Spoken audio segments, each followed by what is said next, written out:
Good afternoon, everybody, and welcome to the Nelson Mandela School of Public Governance. We are very honored today to have Professor Mark Heywood, who will be giving this talk today.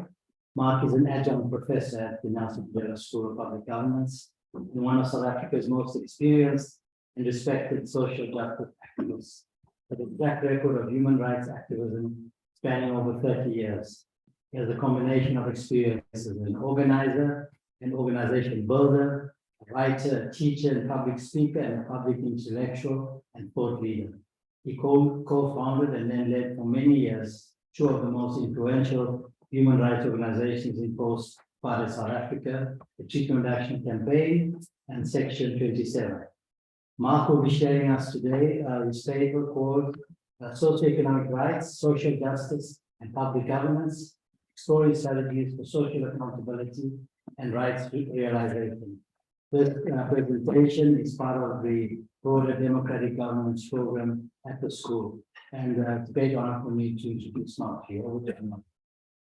Thank you very much, Brian, and thank you to everybody who's in the room and online this afternoon. I'm very happy to have an opportunity really just to float some ideas, and particularly look forward to the feedback and critique of these ideas.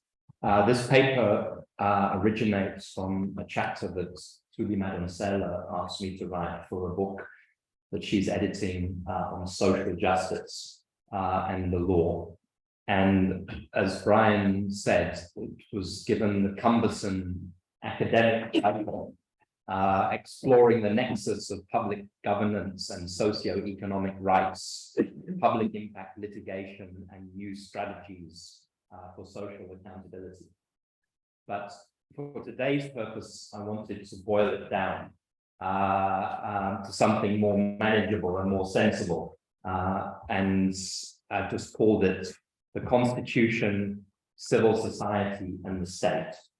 And I want to look at the relationships between each of them, and particularly from the point of view of critiquing how civil society has engaged the Constitution and how civil society has engaged the state over the last 28 years, which is the time since the 27 years since the Constitution itself came into effect.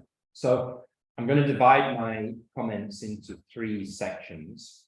First of all, I'm just going to talk about the Constitution itself, particularly the Constitution as a transformative instrument in relation to the conditions in which people live, the legacies of inequality and the legacies of apartheid.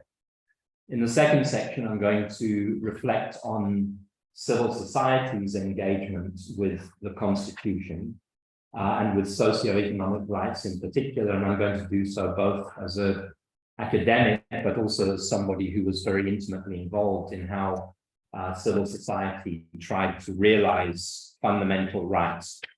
And then in the third section, I want to talk about the state, and particularly the public administration of the state, which I'm more and more of the view is a neglected, but obviously indispensable part of realizing fundamental rights. And underlying this is a theory I have, which shouldn't really be that controversial, which is that a social justice system, a social justice constitution needs a social justice system and a social justice state. And what does that actually mean?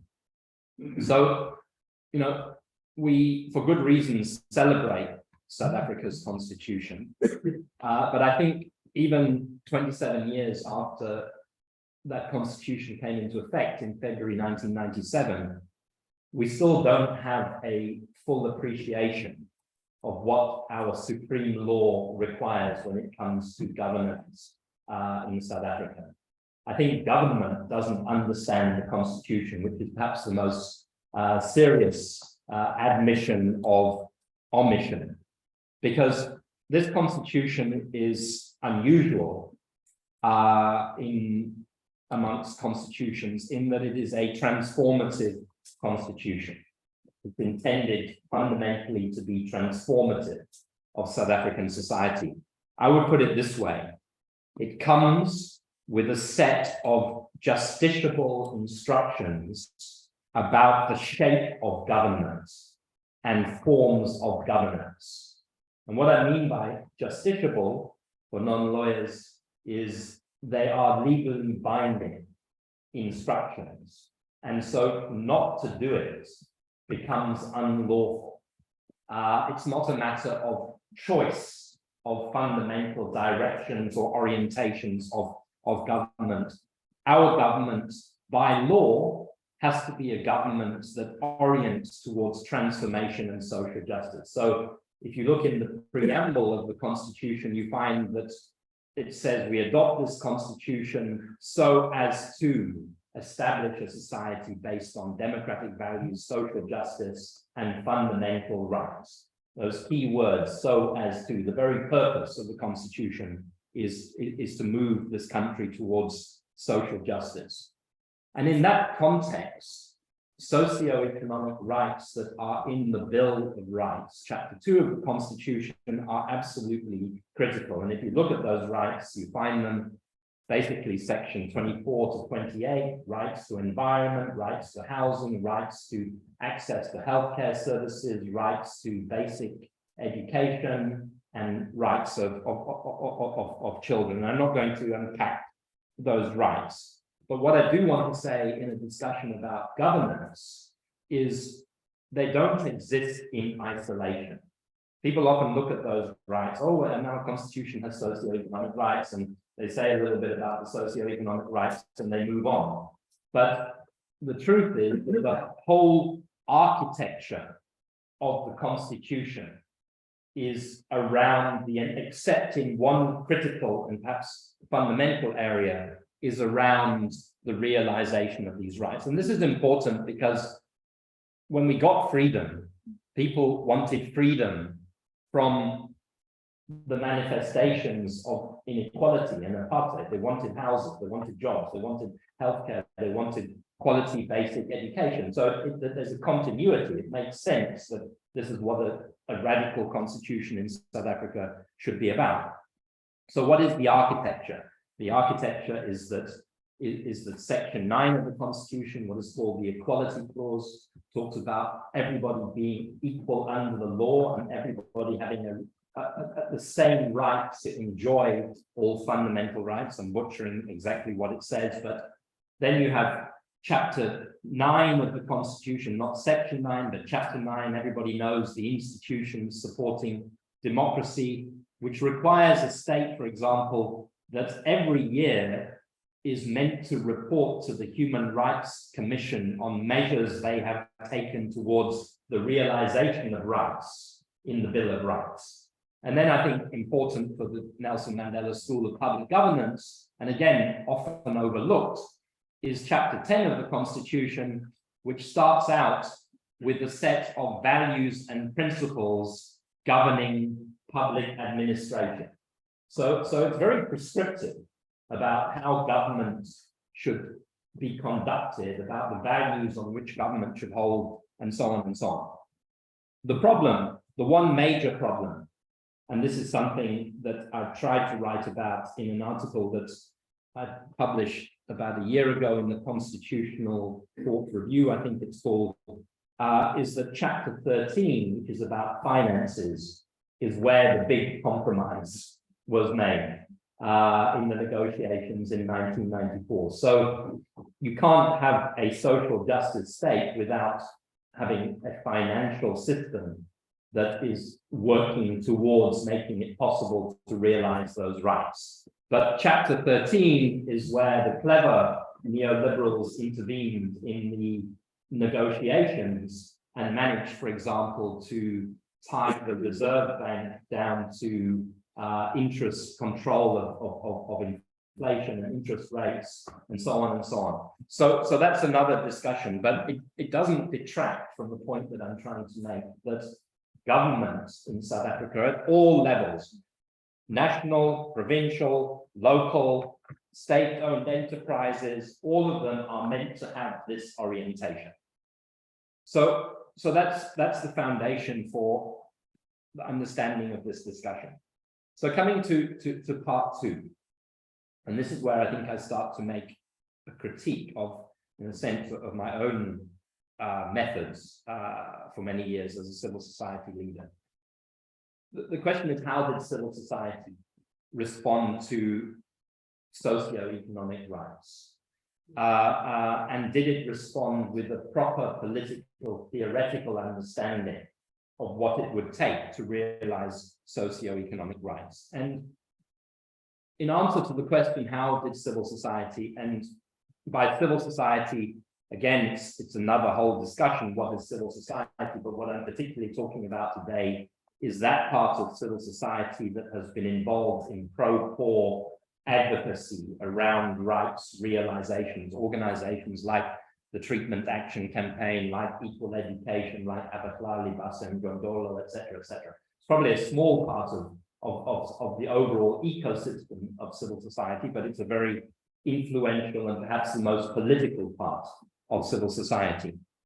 But the argument that I'm making is that civil society erred in some ways by focusing only on the demand and definition side of socio-economic rights, and by taking its eyes off the ball, and I'll explain this in a minute, on the supply side. What do you need to supply, in inverted commas, socio-economic rights? You need a capable government, you need a capable public administration, you need a state that has a policy to raise sufficient money to make it possible to transform poor people's lives.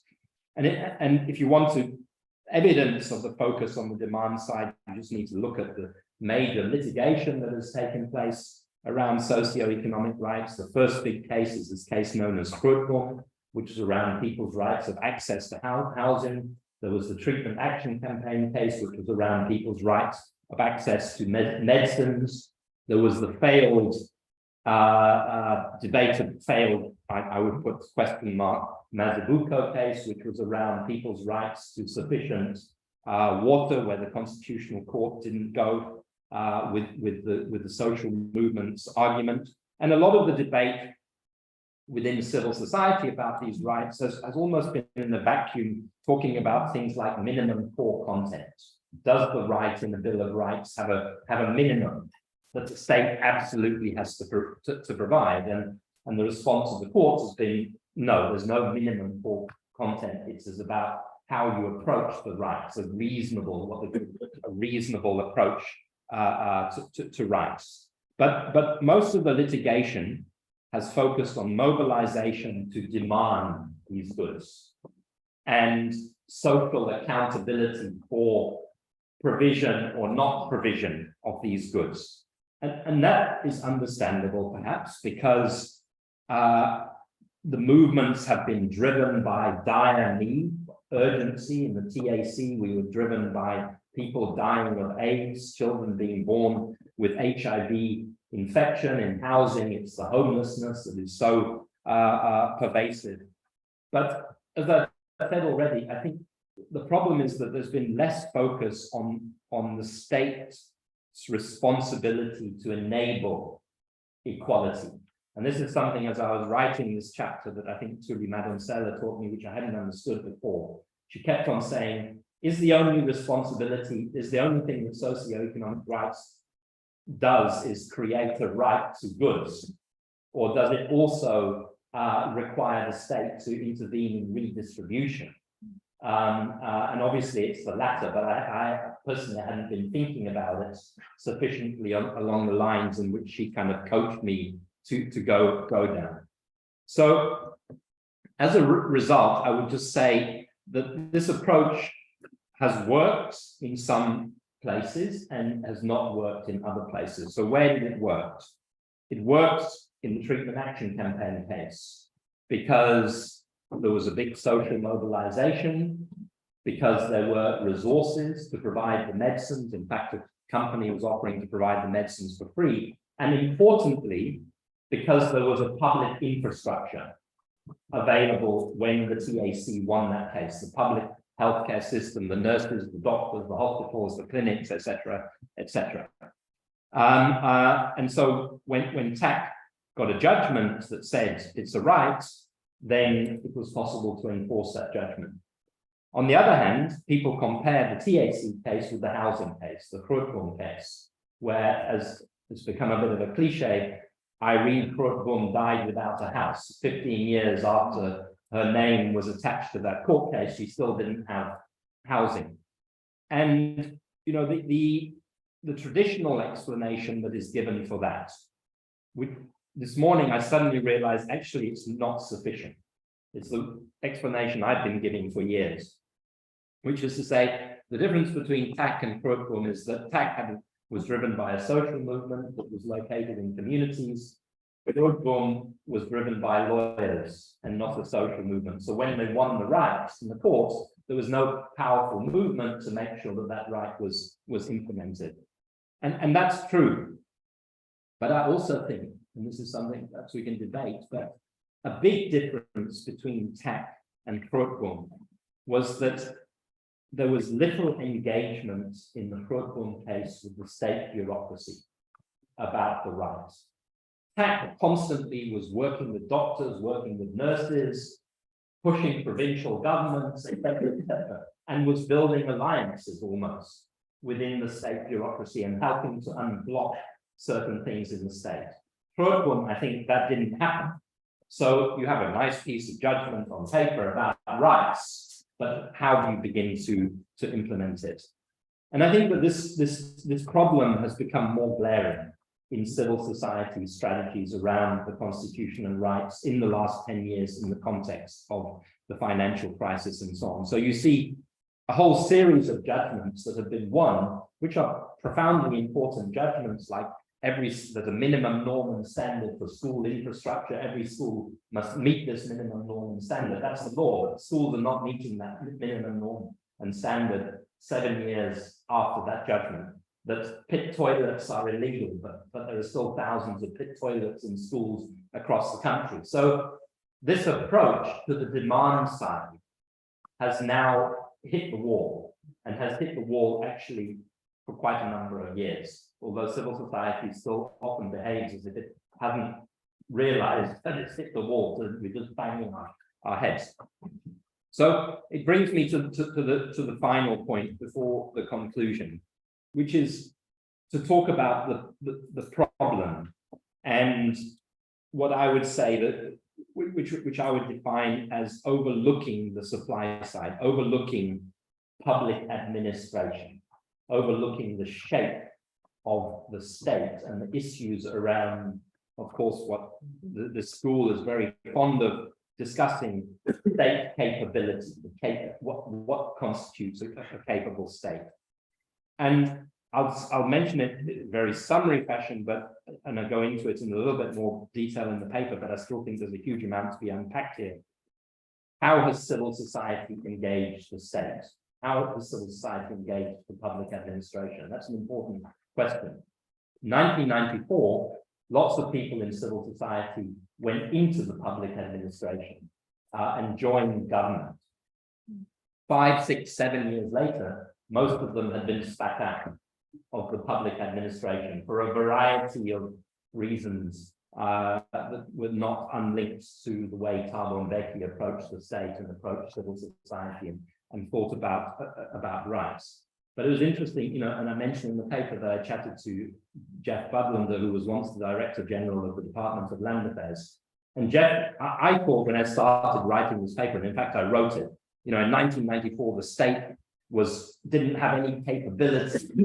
And that was the problem. Nobody had thought about it. But in fact, Jeff says, no, the problem wasn't that we didn't have capability with the new state. In fact, we had the capability. The problem was not lack of capacity. The problem was lack of will and learning to work the state in the interests of the poor and in the interests of the new legislation. And then it became a political issue later on, which led to most people who went into the state from civil society or from outside of the state, from UDF and so on. There's only a handful of people still left in the state today. But there are two other factors that have exacerbated this problem since then. One is state capture, which has hollowed out the state because the capturers did not want independent, capable, critical, accountable people in key positions in the state when the purpose of the state was being repurposed in order to thieve. And the second major factor, which I touch on a little bit in the paper, is austerity. Since 2012, South Africa has pursued economic fiscal policies of austerity which have starved the public administration, massively starved public administration.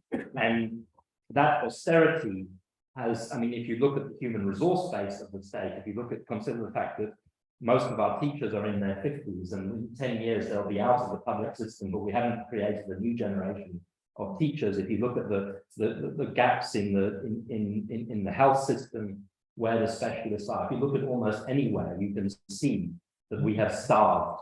And it's not just that we have starved, but again, you know, civil society has not been paying enough attention to the nuance and the intricacies of state creation and of public administration and functionality.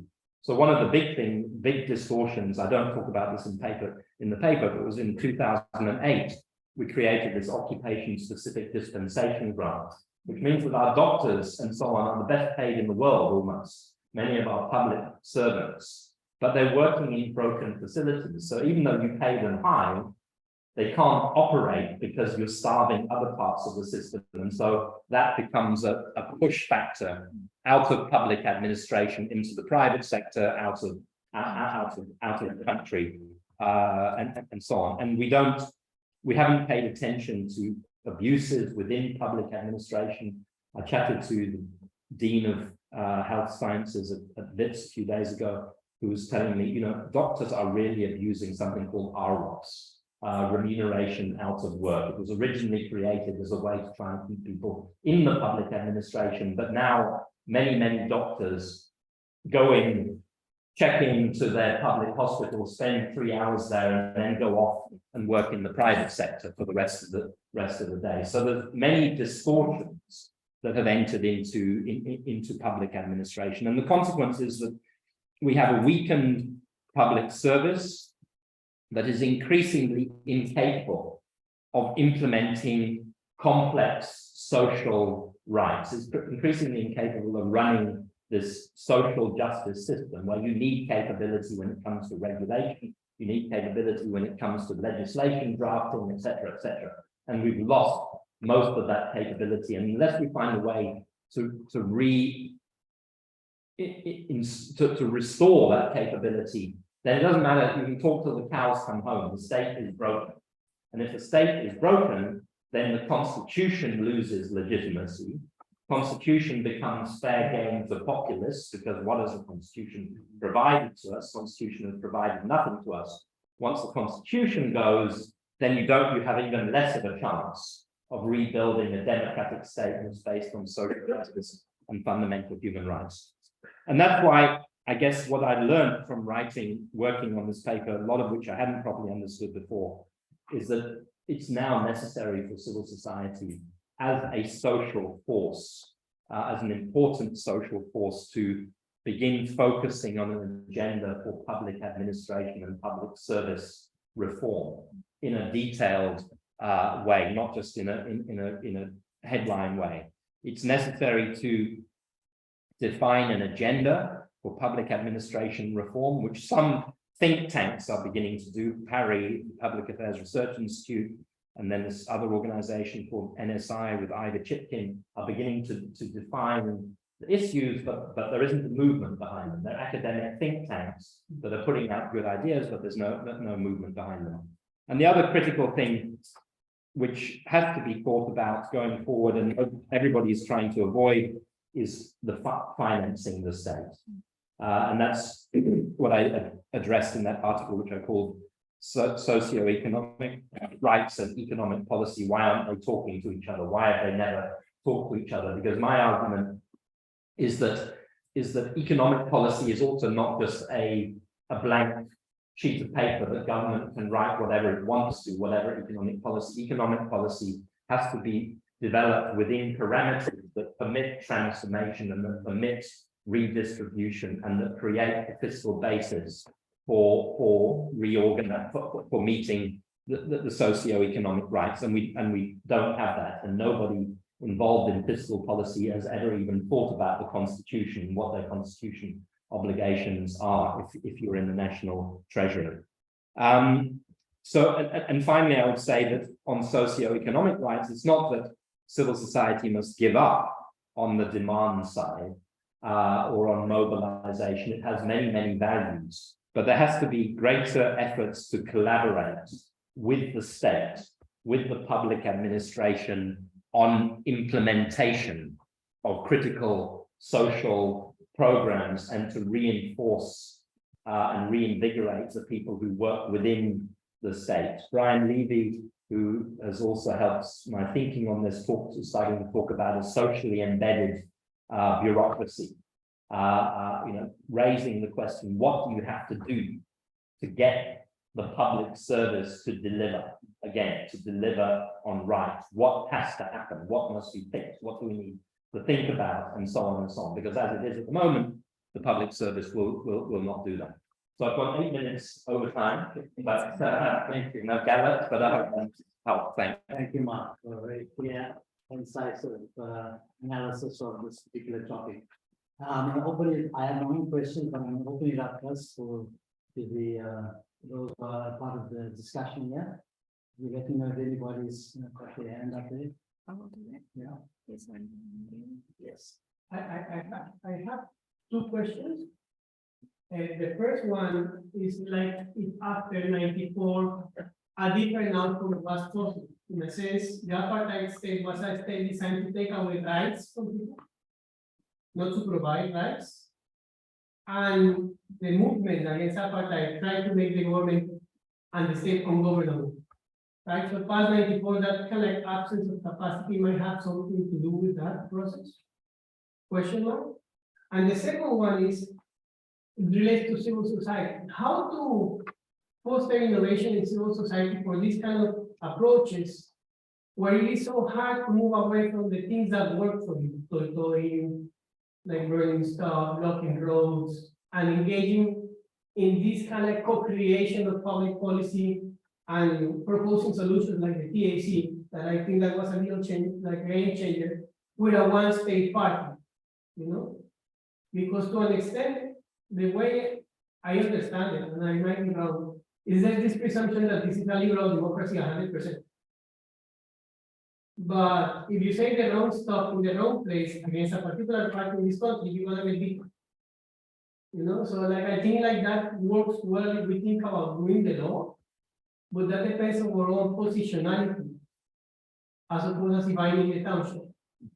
So that might kind of be like a strong challenge that happens with one state parties transitioning away from revolution, democracy, independence, however you want to call it. Thank you.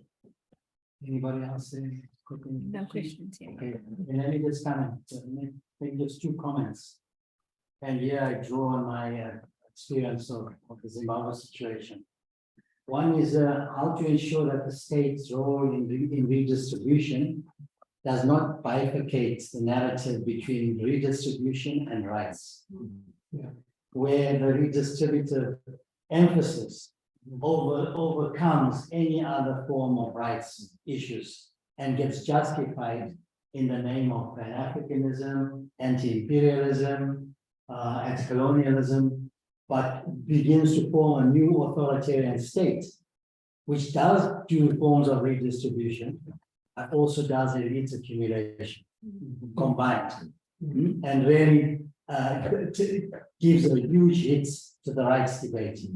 The second issue is a question of state capability. Many post-colonial states in the early period carry out what was called the Africanization of the state, the indigenization of the state. Now, that process is done under the assumption that there was nothing there in the state which could deliver to the majority. And it comes to your question that what was there that could have been used, but that the indigenization, Africanization debate gets used to form a party state rather than a national state. And once it becomes a party state, that then contributes to state capture, loss of capability, and a completely new conception of what the state should be. Those are just my 2 comments. Anybody else? Nothing on the, There's no? one hand. Yeah. You're welcome to go ahead, George. Yeah, thanks, Mark. Yeah, so I have just 2 questions. I think that the first one is around social justice. And I mean, to me in South Africa, when we talk about social justice, George, can you things that just shout a little bit louder? okay, so can you hear me now? We can hear you, but you're quite faint, so I'm struggling a bit. Okay, let me try stop using this headphone. Can you hear me now? Okay, maybe someone can go closer and repeat this question. We can hear you. Okay. Yeah. Go ahead. You can hear me now? Yeah. Okay, so yeah, so I just have 2 questions. I mean, the first one is on around social justice, and in essay, when we talk about social justice, we are talking about issues, you know, around inequality, growth, and poverty, right? And I think you mentioned something around redistribution. I think what it's mostly, you know, argued around this issue is whether redistribution is now having a negative impact on growth. So I think the question here is that, you know, do we have to consider the structure of the economy and its implication on inequality and on the poor much more than redistribution? So that I think you even mentioned when you have an economy which is not growing, but the financial sector is growing so much, what's the implication of that for inequality? Is this something that we should consider? And the second question, just around state capability. I say that in relation to you know, political settlement. The idea here is that for a dominant political regime that South Africa is, because it's, you know, practically a one-party state, right? So you would imagine that state capability will be high. I mean, you can compare it to Rwanda, which has been for 7 years in a row being the top performer in Africa in terms of the World Bank country policy and institutional assessment. So what underpins the poor performance? Is it a matter of lack of the human resource, or is it just pervasive interest? And what underpins that? I'll be interested to know. What do you think about these 2? Thanks. Thanks, George. I'll give it over to you. Thanks. Thanks for 3 really great sets of questions. Fabio, first of all, the question was a different outcome possible in 1994? I would say that it was, which is not to diminish the challenges the state faced at the end of apartheid. But the state, the new state, was actually able to do a significant amount from the outset, particularly when it came to, for example, legislative reform, institution building, and to some extent, even redistribution and rights realization in the initial period. It was aided by economic growth in the 1990s and into the early 2000s, but it wasn't just economic growth. And you know, the mistake that as I mentioned that I made was I thought, no, my initial drafts of this paper have said, you know, we have these grand ideas about socio-economic rights, but nobody was thinking about the bureaucracy. And people who were in the bureaucracy came back to me and said, actually, we were able to achieve quite a lot. It's not to take away from the fact that the sunset clause had left, you know, apartheid bureaucrats in the state that you had to bring in the homeland bureaucrats. So it wasn't without its contradictions and its problems. But I don't think you can say, well, they were so large, nothing could be done. This thing was entirely pie in the sky. So I think it was more a question of orientation and understanding how the state had to transform and what it had to deliver on. I think that, you know, you talk about civil society being able to move away from things that work. You know, so the thing about civil society, if you make a critique of civil society, is that it's been absolutely vital to democracy post 1994. And civil society, to the extent that you can see pro-poor reforms, such as in relation to HIV and access to medicines, often civil society has been the driver. And civil society, through litigation, has reshaped the law very fundamentally to be pro-poor in many ways. If you look at property, if you look at the judgments of the Constitutional Court, I mean, ours is a very, very pro-poor law country, very on law, on a legal basis, but it hasn't carried through into implementation. And what civil society has not been able to do, even at its best, is deal with system-based inequalities and the widening of those inequalities, which is why I'm saying that it's inadequate and it needs to rethink. The other thing I would just say, Fabio, is that civic space is not uniform in South Africa. So in certain senses, it is a liberal democracy if you live in central Johannesburg or Cape Town. But if you're in Mpumalanga or the shacks of eThekwini, you might as well be in Zimbabwe or Mozambique. You're likely to be shot, you're likely to be beaten up, you're likely to have your shack burned, etc., etc. But it's not, there is space. Again, but there's a disjuncture within civil society between urban NGO and community, rural, poor area, shack dweller, etc., etc. Then on Brian's critical questions, you know, Brian, I hadn't thought about it like that, redistribution versus rights. It's important insight. You know, I would say that what the RET faction of the ANC and those who are fellow travelers like the EFF and so on would do is precisely turn the focus onto redistribution and away from actual rights provision. That's what we've seen them doing in their language, etc., etc. And ironically, it's a way to get away from accountability and to get away from delivery. But they haven't been able to do that because civil society has defeated them. But it's a very important warning, particularly to populists. You know, there's a large part of the left and civil society that say rights language is liberal, it's intrinsically liberal, etc., etc. But what you pointed to is you can have this radical anti-imperialist, anti-capitalist, redistributive language with no intention to actually redistribute, and the poor get even in a worse position. And it links to the point that I think you made about the indigenization of the state, you know, which again is where we have a contradiction. We have a part, to all intents and state, and this is what CADA deployment is about, you have a party state, or you had the emergence of a party state. But it links to the question that was raised by George, which is that the ANC is not a one-party party. You know, the divisions in the ANC are so great that it hasn't been able to order delivery a la Paul Kagame in Rwanda.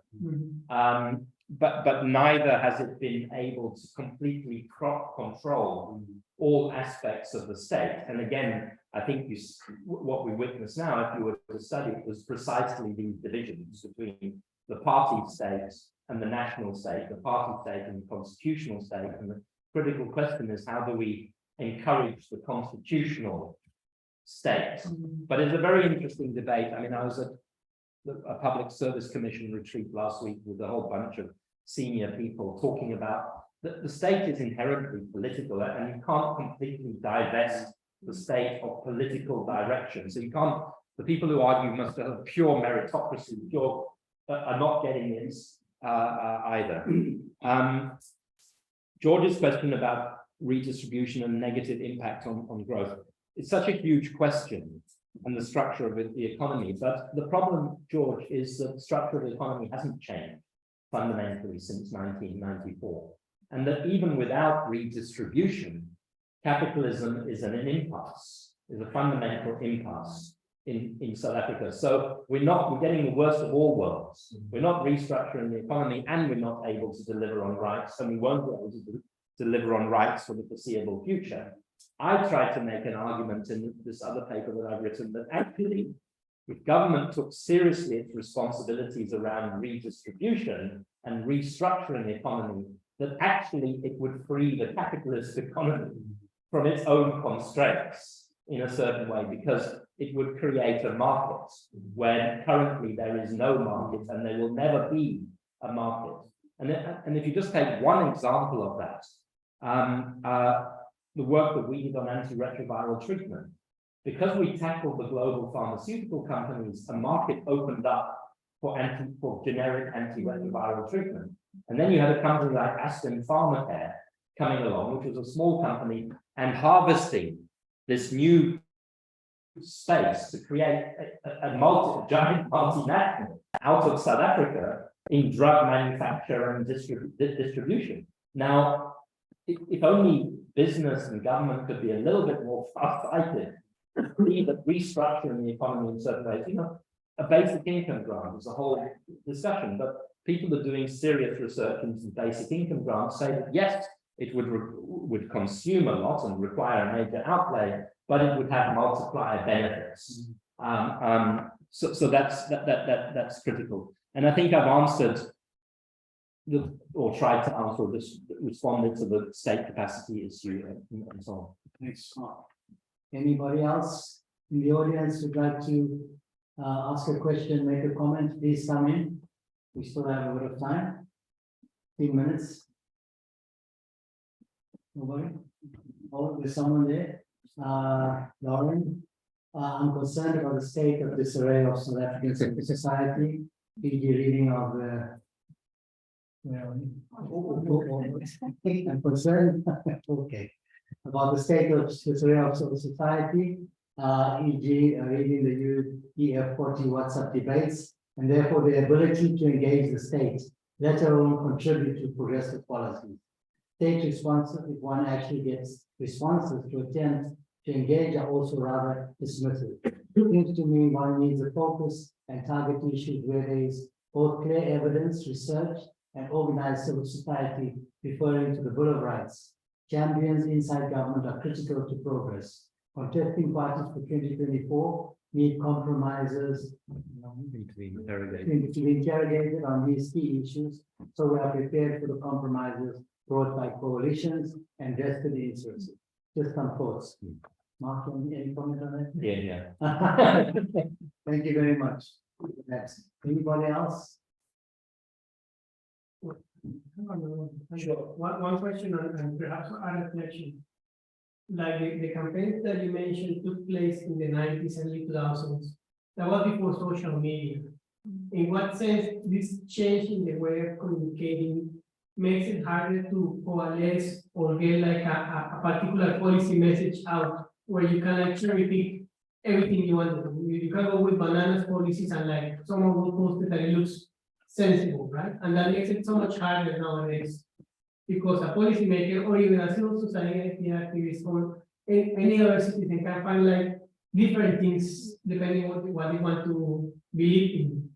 So how to engage in that process for supporting civil society into involving themselves in this kind of co-creation, but also in the policy space where it's like, I mean, the people supporting the invasion of Ukraine and these things in the 21st century. It makes it really. Just to add to No, go. no comment, please.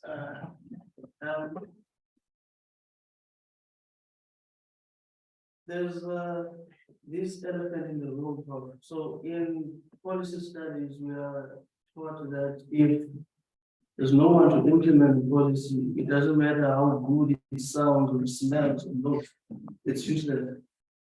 Now, coming from a township in South Africa, involved in discussions, we look at the constitution actually as a form of policy that we want to implement. But those that are in power, including civil society organizations, are not having this discussion. So if the constitution can be looked at for a second as a policy that everyone in the world says it's beautiful, South African constitution, can we then say with the 29 years of experience, we have adequate implementers of this policy, from the judges to, to civil society included? Can we really say that when we look at what has been transpiring? Do you know how expensive it is to go to the constitutional court? How many civil society organizations can actually afford to take the government to the constitutional court? And we get that go for 150,000 a day. Who affords that? It's outside the big civil society organizations. Who affords that? 90% or 50% of the a good chunk of the civil society organizations that would like to take down or anyone else to can't afford it, because processes that are within the constitution themselves, which we think are good, actually hamper them. So why are we not perhaps first starting with that conversation?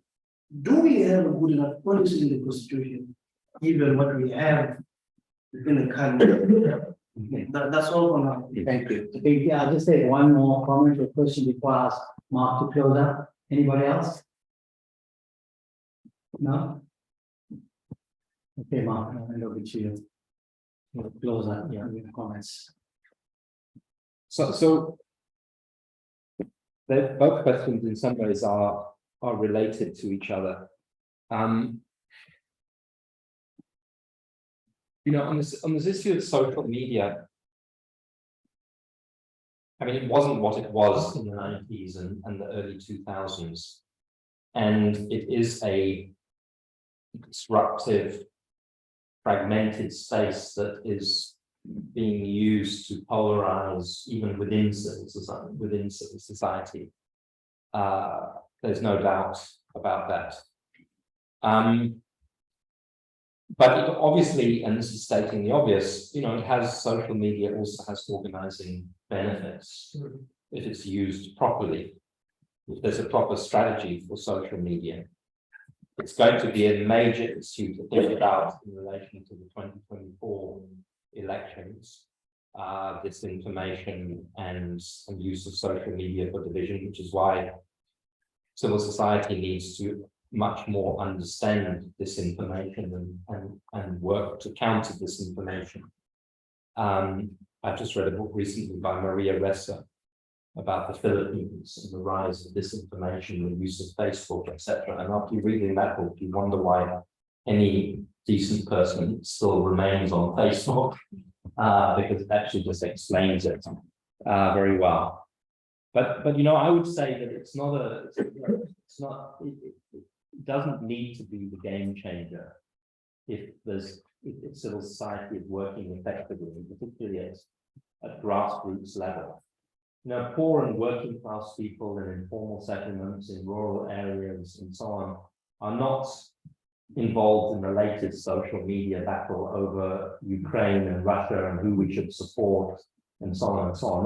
There may be high social media reach through cell phones, etc., but that doesn't mean, I don't think, it'd be an interesting thing to research, but I see no evidence that poor people are getting caught up in all the shit that goes down in a big way on social media. But middle class people and elite people and people in academia and people in urban civil society certainly are. But I think we must keep that in perspective as we develop strategies about how to counter it. But it also is why, the strength of the TAC, and it links to Mekabulele's question, was that it took the trouble to work in poor and working class communities from the outset.